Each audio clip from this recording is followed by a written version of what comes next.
Welcome back to our channel. So today in this video, we are going to discuss about how to link your partner on Flow app.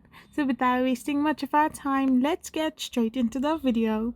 So for this, simply tap open your Flow app. Once you open it, you will end up in this kind of interface. So simply tap on the partner icon on the bottom right hand side of the corner and then simply tap on link your partner. Once you do this, you can simply get this pairing code, which is right over there on your screen. So simply tap on send pairing code option. So now you need to send this pairing code to your personalized partner, and once they download the partner Flow app, once they download the Flow app, they can simply enter the partner's pairing code and your connection will be stabilized.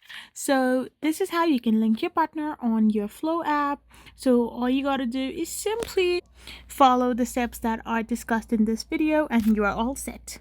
I hope you found this video helpful, so don't forget to hit that subscribe button and do give us a thumbs up. We will be back again with more informative videos. Thank you for watching.